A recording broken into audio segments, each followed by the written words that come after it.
អនុទាននាយករដ្ឋមន្ត្រីគ្មានអំណាចមិនហ៊ានក្អកជាមួយយោធាចេញមកប្រកាសយកបង់មុខសារព័ត៌មានទោះដឹងថាកងកម្លាំងខ្លួនកំពុងបំពានចូលដីខ្មែរ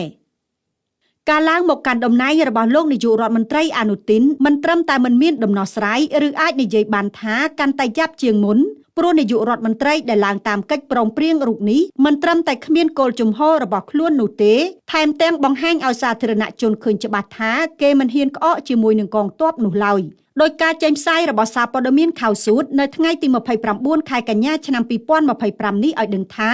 នាយករដ្ឋមន្ត្រីថៃចំនួនទី32លោកអនុទានបានបញ្ជាក់ទៅកាន់មេបញ្ជាការកងទ័ពថៃថាប្រសិនបើមានភាពតានតឹងណាមួយកើតឡើងលោកបើកភ្លើងខៀវឲ្យកងទ័ពចល័តកម្លាំងតបតនឹងកម្ពុជាជាពិសេសត្រៀមពង្រឹងបន្ថែមកម្លាំងប៉ូលីសតាមព្រំដែនដែលនេះបង្ហាញឲ្យឃើញយ៉ាងច្បាស់ថាលោកមិនមានសិទ្ធិអំណាចអ្វីទៅបញ្ជាកងទ័ពមានតែបណ្ដោយតាមអ្វីដែលកងទ័ពថៃឬក្រមយោធាដែលស្និទ្ធនឹងរាជវង្សកំពុងតែដាក់ផែនការប៉ុណ្ណោះត្បិតថាមានចុះកិច្ចព្រមព្រៀងនៃអនុសារណៈយោគយល់គ្នាក៏ដូចជាកិច្ចប្រជុំគណៈកម្មាធិការព្រំដែនចម្រុះជាច្រើនលើកដែលមានទាំងការចូលរួមសម្របសម្រួលពីប្រទេសម៉ាឡេស៊ីក្តីប៉ុន្តែភាគីថៃដូចជាគ្រាន់តែយកដៃមកស៊ីញ៉េហើយយកជើងលុបចេញវិញព្រោះនៅក្នុងអំឡុងដែលថៃកាន់តែព្យាយាមប្រើគ្រប់វិធីដើម្បីប៉ុនប៉ងលេបទឹកដីកម្ពុជារដ្ឋបាលអនុទានតាំងខ្លួនថាជារាជរដ្ឋាភិបាលប្រជាធិបតេយ្យសេរីបែរជាមិនអាចធ្វើអ្វីបានដោយបានត្រឹមតែនិយាយតាមក្រោយកងទ័ពប្រៀបដូចជាសត្វសេកដូច្នោះដែរ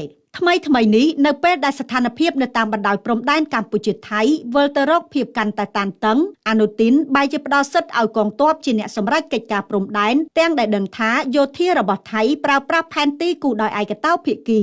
នាយករដ្ឋមន្ត្រីលោកអនុទានឆានវីរៈគុលបានបញ្ជាក់នៅចំពោះមុខអ្នកកាសែតថាផែនការរបស់លោកមិនត្រឹមតែជួយដោះស្រាយសភាពការតាមបន្ទាត់ព្រំដែនប៉ុណ្ណោះទេលោកក៏បានយកចិត្តទុកដាក់ដោះស្រាយបន្ទាន់ចំពោះបញ្ហាជនភៀសសឹកទាំងអស់ដែលកន្លងមកធ្លាប់រិះគន់ចំពោះរដ្ឋាភិបាលថៃថាគ្មានស្បៀងអាហារគ្រប់គ្រាន់សម្រាប់ពួកគេបរិភោគពោលគឺមានតែត្រីខកំប៉ុងនិងមីប៉ុណ្ណោះការលើកឡើងរបស់លោកអនុទានបែបនេះគឺបង្ហាញពីភាពទន់ខ្សោយរបស់រដ្ឋបាលបកភូមិចៃថៃនិងមួយទៀតគឺលោកកំពុងព្យាយាមទប់ជ្រែងអំណាចនិងបកពួករបស់ខ្លួនមិនឲ្យខុសចិត្តក្រមយោធាដែលអាចនាំឲ្យតំណែងរបស់លោកអាចនឹងមិនស្ថិតស្ថេរឬអាចនឹងបញ្ចប់មុនរយៈពេលដែលលោកបានចុះកិច្ចព្រមព្រៀងជាមួយនឹងបកប្រជាជនថៃ